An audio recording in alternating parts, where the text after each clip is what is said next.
Hello guys, welcome back to my YouTube channel. If you're seeing my beautiful face for the first time, my name is Isoa. I'm a content creator based in Saskatchewan, Canada. The best thing about memories is making them. So let's make today's memories, okay? So if you're seeing my face for the first time, you haven't subscribed, please subscribe and join this amazing family. Turn on the notification bell so that whenever I upload any video, you get notified.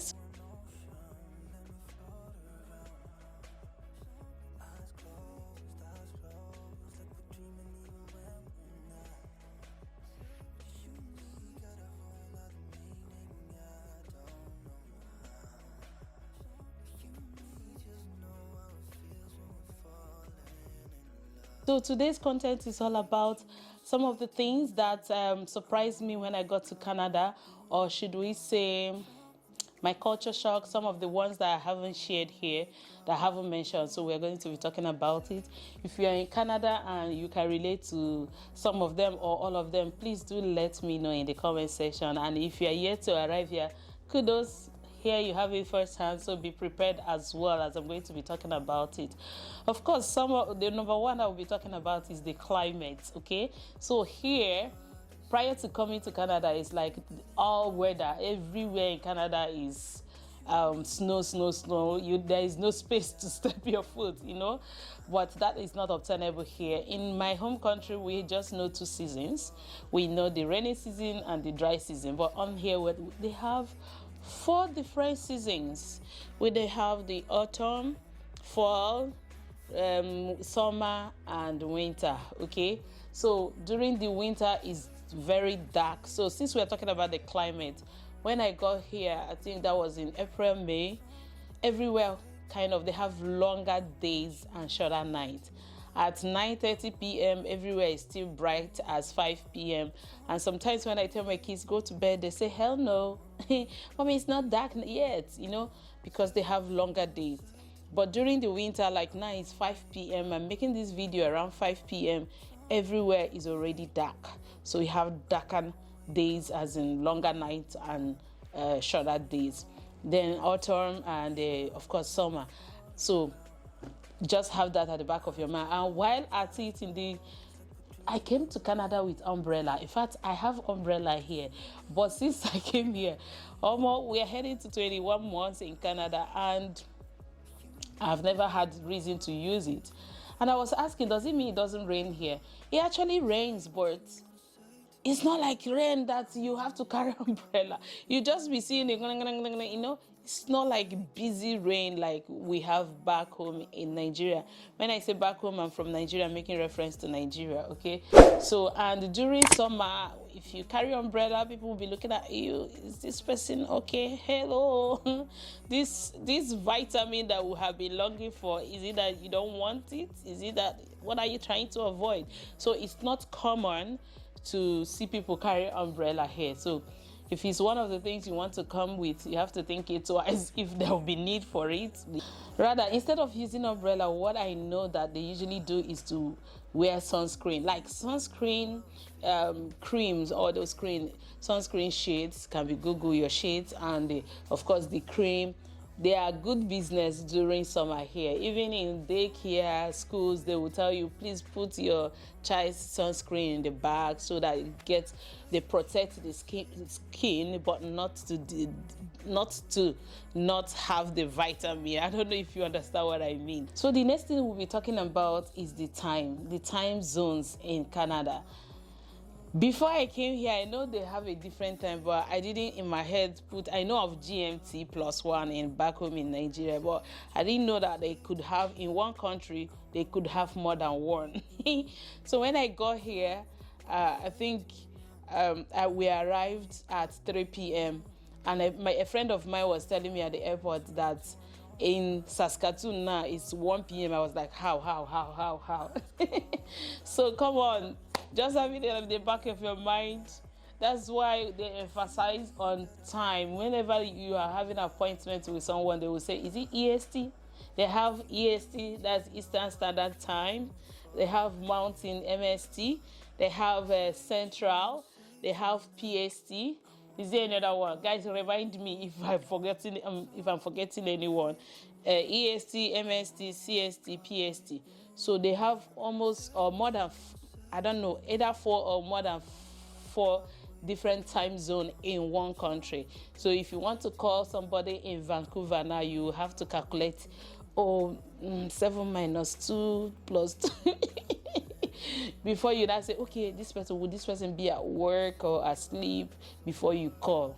So, and sometimes all those mathematics, I don't like it, and I don't call. When I have friends, it's hard to call because I have to do the mathematics. So the time zones in Canada was equally a shock to me to know that they have 4 different time zones and yeah, in one country. So the next thing is money. Okay, actually not okay. Let's talk about money and how they spend the money here. The first thing I'll be talking about would be it's like a norm.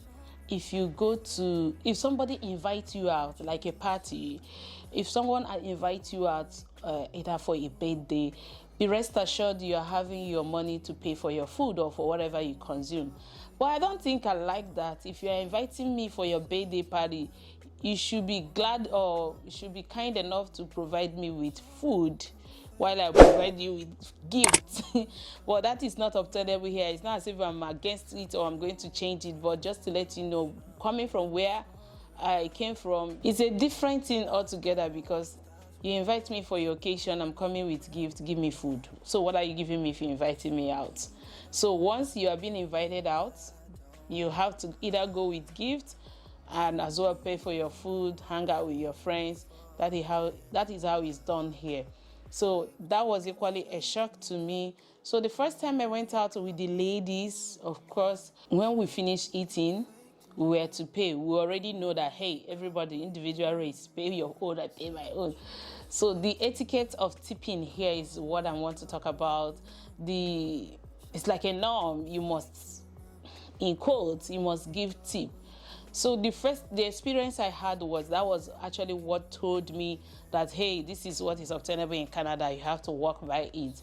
So we went out about 4 ladies. We had fun, ate, and all that. So it was time for billing, and the lady brought our bills, gave the first person, and on the on the ATM machine there. So that's what it's called. On the machine, there is tip there, which had about 20% of what you consume, 10%, 5%, and custom as well. So I didn't know about that. The first person skipped it.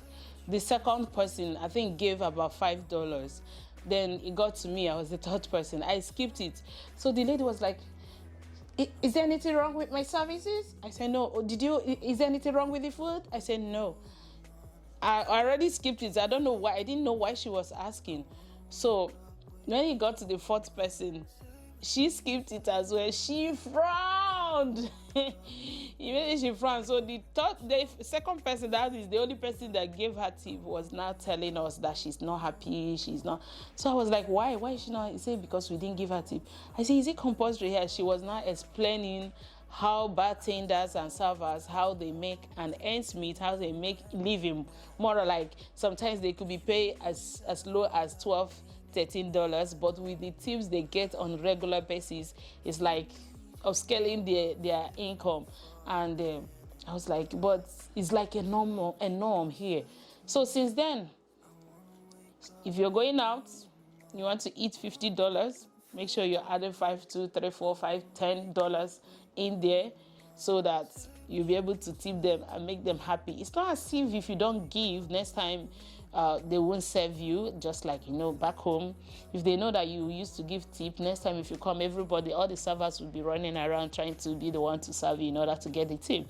It's not as if you come next time, they won't serve you, but I think, I don't know, tell me more. Do you think it's compulsory, or is it like they are over-exaggerating it, they are making it look like it's their right? Because at that day, I felt that she made it look like it's her right that I must give that. So I don't know. Let me know. As much as it's a kindness, it's just like you stretching your arm to help someone. But at that point in time, the person you might be helping might be better than you. That doesn't mean that you came to eat, that you are far better than something like that. I don't know if I might be wrong, but that's one of the things I have to talk about: money and spending. Then here, credit card is, Canada is a credit society, so it gives you a room to enjoy yourself as long as you're not spending above your credit limit, and be able to pay as small as $10. So if you can pay your rent, you don't have money to pay for other things, use your credit card, chop, do whatever, just give them $10. So another thing I'll be talking about will be cost of living here. Yes, I think I mentioned this one then when I came. People were like, "Hey, stop converting it. It's Canadian dollars. It's not this." Yes, okay. I think it was at the verge of applying for my permanent residence that I realized that Canadian dollars is different from US dollars. I was thinking dollar is dollar.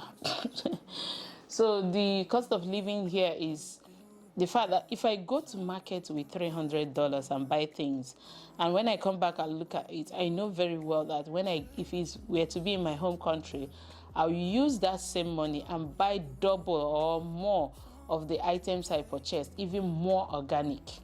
So cost of living here is high. If you're coming with $20,000, for example, don't expect that. I know you inside your head, I'll be like, you know how much $20,000 is? It's about 16 to 18 million naira. That's a whole lot of money. Hey, it's not a whole lot. Before you do blink your eye and say Jack Robinson, the money is gone. Okay. So cost of living here is different. Another thing I'll be discussing with you guys today will be the daylight savings. Okay. I'm happy that in Saskatchewan, we don't have to do that. Saskatchewan doesn't change their daylight saving times, clock zone, changing of clock. But, working for a company that uses EST last year, when it was November, December, towards the end of November, December, they said the clock will change. I was like, why is the clock changing? What does that mean? So just to let you know, once it's getting to that longer nights and shorter days, so most provinces change their time zone. Like a province like Ontario, they use EST, they will drop 1 hour, okay? While a province like Alberta, as much as they are equally using CST, they're using CST, they equally drop 1 hour. So now, as I speak to you, we are at the time where we don't change. Saskatchewan doesn't change their time zone, but Alberta will drop 1 hour behind. That is, if we're at 6 p.m. now, Alberta is at 5 p.m., while Ontario is at 7 p.m. Well, when they have longer days, Ontario will be 2 hours ahead of Saskatchewan. If you remember earlier, I mentioned that they have different time zones. So the daylight savings is all about changing of the clock, which some provinces do change, or most provinces change, but Saskatchewan precisely do not change. We dey where we dey. We know they move. We be equity. All right, so coming to Canada, the next one I'll be talking about is people, okay? Coming to Canada, of course, I didn't have so much of an interviews back home. I realized that there's what they call elevator pitch. As much as most people are not open to start having chats with you the first time they run into you and all that, but this elevator pitch, that's my own mindset. That's what I think. The elevator pitch is like seeing you in an elevator. Hi, my name is Tina. How are you? Just give a little gist about you. But people are always careful. I think the story I had about the elevator pitch is someone walked into an elevator and just say hi, introduce herself, not knowing that she was talking to the MD of the company and was actually going for an interview. But she used that opportunity to introduce herself. The MD saw her, knew she was the one I spoke to at the elevator, and granted her that job. I don't know if it's just for fairy tale or something, but I think it's so relatable. So people here are open to have that small talk. Hi, what's up? How's the family?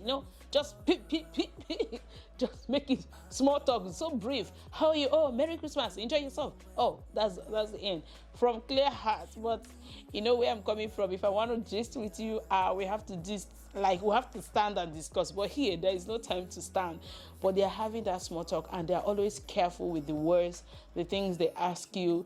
Here, normally, nobody asks you, are you married? What about your wife? Do you have children? All those personal, more like invasive questions, they are not being asked here. They are always careful, trying to, yes, have a chat with you, but minimize it. Do not cross the boundary, know your boundaries. So that's like Canada for you. And I've come to realize that sometimes, even when they don't talk to you, it's not that they have grudges in their mind, but they just want to, I don't know if you give in or not give out of the gist. Yeah. So let's talk about food. Yeah, so I'm happy that I'm remembering all this now. Food, when I came here, a friend invited me. We went out, and before we were like, what would we like to have? Would you like to have a vegetable soup? I said yes. Okay. I was expecting vegetable soup, Tina from Africa, precisely Nigeria, and Igbo that love vegetables. So my mind was vegetable soup. How will I enjoy that food? But when I got there, I realized that it's orororo. I don't know, that it was nothing like vegetable, like leaf inside the food. But yeah, vegetable soup, their food style or their menu is quite different. Like last year, I had opportunity to go for Christmas party with my husband, end of year Christmas party at his workplace. And the only thing I saw there, I said, why didn't they tell me to cook rice and bring? Let me know that I'm eating rice. The only thing I saw there that I could relate with is chicken and meat, like beef. Other things I couldn't. There was one later on my friend was telling me about it. He said it's like when you are trying to bake something, you put the dough, uncooked dough. Thank God I didn't attempt to eat. I only took the leaf and more of the, the meat, the chicken and all, and it's like people are walking around looking at you. You're not going to take so much of the meat. It look like, hey, where is this person from? But the point here is that their food is quite different from what we usually know, rice, beans. And I'm happy that some of these times I have introduced our food to them and they liked it. And well, I'm still waiting for an opportunity to have the courage to try the Canadian foods, which I haven't tried. That's the truth. I haven't tried any I could say, oh, I have tried this or none. Aside normal burger, which is everywhere. Yeah. So let's talk about this. I think the driving style here is 100, let me not say 100%. The driving style here is more than 60% different from what we used to do back home. So this is in no way speaking down on any country, but most of these countries that we are coming from, they don't even have those road signs, the stop sign, the four-way traffic or whatnot. We hear them sometimes on paper, here say we don't see it, but here you have to obey and respect the speed limit. There we hear that speed limit should not exceed 100, but we don't see signs. We know that in the town, in the urban area or more like metropolitan areas, you don't drive more than 30 kilometers per hour, but there are no signs to tell you, hey, I am in this zone, I am in this zone. So most of these things are quite different. But on here, everything is crystal clear. Even as God may have it too, we have app, all this Google map, that will tell you that, hey, you're overspeeding, you're supposed to be at 90 here, you are 95, don't go 90 more than that, and if you do and you're being caught or camera catches you anywhere, camera can be anywhere which you don't know, okay, just give yourself maximum of 2 weeks. The bill will be coming to your inbox because your plate number. But one question I want you guys to help me out in the comment section is this: the vehicle is registered under my husband. If I'm driving the vehicle and commit a crime, who do they send the bill to? Please do let me know. I do not know. I really want to know, and I'll be glad if someone can watch this video up to this point and answer this question. who gets the bill, my husband or me? Because I haven't gotten any before anyway. Well, I just want to know. It's not as if I'm planning to get any or to give you one, but I just want to know. So for knowing sake, so it's a total different thing altogether. There are a lot of things to share with you guys, which is more like a shock for me. But yeah, of course, the transportation system here is different from what we have back home. So I will just be taking it up here. This video is too long. Come on, Tina. Thank you so much. If you have watched up until this time and you haven't subscribed, please subscribe to my YouTube channel. Turn on the notification bell so that whenever I upload any video, you get notified, and smash the like button. Thank you so much, and I will see you all in my next video. Bye-bye.